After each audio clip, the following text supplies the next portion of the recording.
255e édition du Journal des Sports. Bonsoir et bienvenue. Nous sommes le lundi 13 octobre. Ravis d'être en votre compagnie sur Canal 32. Voici les titres de ce journal. Il y avait du football vendredi avec la 10e journée du championnat de Ligue 2. Les Stacks affrontaient Ajaccio, une formation corse qui n'avait jusqu'à vendredi soir jamais perdu à l'extérieur. Le résumé du match dans quelques instants. Du football encore avec la CFA2, la réserve de l'Estac affrontait l'équipe de Chauny. L'occasion pour les hommes de Thierry Boquet de recoller avec le haut du classement contre une formation bonne dernière. Et puis enfin, nous terminerons ce journal avec du handball. En National 2, l'équipe de Sainte-Maure-Croix recevait celle de Chevigny-Saint-Sauveur. Une équipe plutôt bien classée, un vrai test pour les filles de Fred Chebel, irrésistible jusque-là. En deuxième partie de ce journal, nous parlerons badminton avec la présence sur notre plateau du club du PL3, le petit lutin troyen qui dispute le championnat de National 3. Nous en parlerons en leur compagnie. Vous pouvez participer à cette émission en nous envoyant des SMS au 06 07 33 56 23. N'hésitez pas à nous écrire vos textos pour poser vos questions sur le badminton, pourquoi pas, par exemple. À la suite de ce journal avec l'invité de la deuxième partie, le PL3 badminton. Bonsoir à tous, merci d'être venus, notamment Jacques Le Renard, le président du comité départemental de badminton. Bonsoir. Caroline Fajot, la présidente du PL3 badminton. Bonsoir. Et diable, j'ai oublié son nom, Bertrand Renneville, donc qui est joueur de National 3 donc cette saison avec le PL3. Ma première question, c'est pour Caroline, j'ai envie de dire. Encore une année en National 3 pour le PL qui commence à y prendre goût un petit peu. Encore une année, on espère bien que l'année prochaine on y sera encore. Bon, pour le moment, on a fait 2 rencontres de défaites, mais bon, samedi, on joue contre Bar-sur-Aube et on espère bien gagner notre première victoire. Vous l'avez bien casé, celle-là, le derby contre Bar-sur-Aube qui n'a pas pu venir ce soir, car majeure partie des joueurs sont enseignants et il y a conseil de classe ce soir. Je préfère le dire comme ça pour tout le monde, c'est dit. Jacques, le derby, très important, autant pour Bar-sur-Aube que pour vous, puisque vous, comme l'a dit si bien Caroline, 2 défaites pour commencer le championnat, c'est quasi pas critique, mais c'est mal débuté. C'est mal débuté, c'est surtout débuté par les 2 plus grosses équipes du championnat cette année. Ça permet de... Dijon et Plombières-les-Bains qui présentent des équipes très très très solides au niveau de leurs hommes et de leurs femmes, au niveau de leur classement. Donc je pense qu'on a pris les 2 grosses locomotives de la poule. Et effectivement, à nous de faire nos preuves face à Bar-sur-Aube, Besançon, qui je pense sont des adversaires à notre taille, et Mulhouse qui cette année n'est pas du tout l'équipe de l'année dernière qui nous avait posé de gros soucis puisqu'elle avait à l'époque une joueuse tchèque qui était partie aux Jeux Olympiques qui nous avait fait très mal. Cette année, elle ne joue plus. C'est mieux pour Mulhouse, donc c'est nettement mieux pour nous.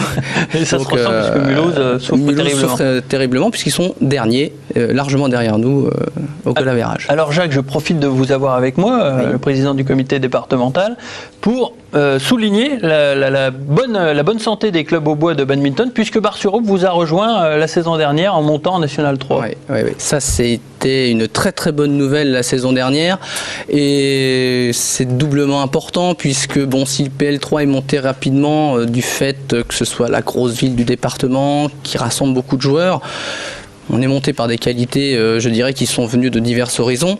Bar-sur-Aube, c'est la consécration d'un travail de formation qui dure depuis au moins 15 ans. Je suis déçu que Pascal Jobard soit pas là aujourd'hui, puisqu'il aurait pu le développer. Ça fait 15 ans qu'ils ont démarré. C'est le président du club de Bar-sur-Aube, entraîneur des jeunes depuis des années. Donc ça fait 15 ans qu'ils ont mis en place toute une section de formation des jeunes. Et enfin, je dirais, ça paye. Voilà, ça paye. Au bout de 15 ans, ils sont en National 3. Et en plus, ils sont mieux partis que vous. Et ils sont mieux partis que nous. Tant mieux pour eux. Ils ont joué Mulhouse. Ils n'ont pas rencontré les 2 équipes de haut tableau. Ils n'ont pas encore rencontré Dijon, ils n'ont pas encore rencontré Plombières, mais ils ont rencontré Besançon qui leur a fait très mal. D'accord.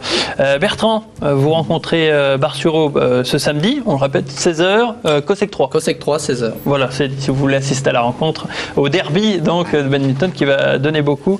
Allez-y, il n'y a pas de problème. Il y a de l'ambiance. Il y a de l'ambiance surtout, ça se voit. Pour cette année en National 3, faut le dire quand même, vous avez perdu gros en perdant votre joueur vedette Thibaut Cambusa. C'est vraiment un handicap.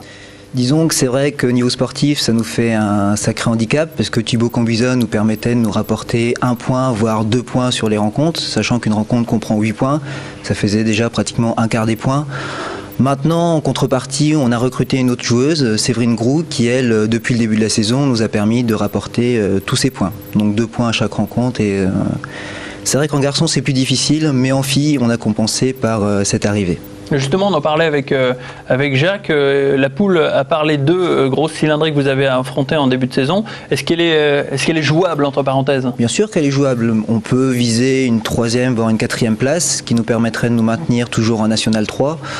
Mais c'est vrai que les 2 premiers, notamment Dijon, en récupérant Thibaut Cambusa, est l'équipe pour moi la plus forte de cette poule. D'accord.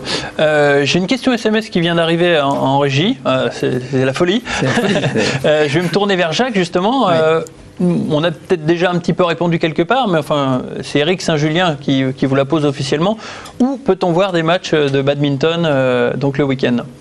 Le week-end, sans hésiter, c'est donc à 3 au COSEC 3, pas tous les week-ends, puisque on va recevoir que 5 fois, faut le savoir, donc, dont la semaine qui vient, la samedi qui arrive, et autrement Bar-sur-Aube aussi, les samedis où ils recevront. Ils jouent au COSEC, à côté de la piscine, je crois, enfin derrière la piscine, le grand COSEC. Oui, il faut le dire. Oui, ils reçoivent faire de la publicité à Bar-sur-Aube qui fait du bon travail. Qui fait du très bon travail. Mais là, donc, ils ont encore 3 réceptions. Ouais. Ils doivent recevoir 3 fois encore. Les organisations du PL3, puisque je sais que vous avez un programme chargé, notamment, c'est pas seulement de la National 3, il y a un national de badminton à organiser, un gros tournoi. Il y a un gros tournoi à organiser. Cette année, on va dire que le PL3 continue sur sa lancée. 2 ans à faire un tournoi national avec les A, enfin la série A qui se déplace, c'était très bien. Et puis, avec l'aide de la nouvelle présidence qui a remis du dynamisme là-dedans, ça y est, on se lance dans l'élite. Donc, c'est-à-dire que là, on va inviter les 50 meilleurs joueurs français à venir disputer un tournoi sur 3. Ouais, qui commence à avoir de l'ampleur. Qui commence à avoir quand même de l'ampleur, puisque ça fait 4 ou 5 ans qu'on ne désemplit pas, c'est-à-dire qu'on arrive à 350 participants, on est au taquet. Et bon, tout ça fait partie d'une évolution qu'on a prévue avec le Conseil général et avec la mairie de Troyes en disant en 3 ans ou 4 ans on souhaiterait avoir un tournoi européen à Troyes. Pendant que je vais demander à Bertrand de passer derrière moi avec une raquette et un volant pour nous faire une démonstration, je vais venir vous rejoindre.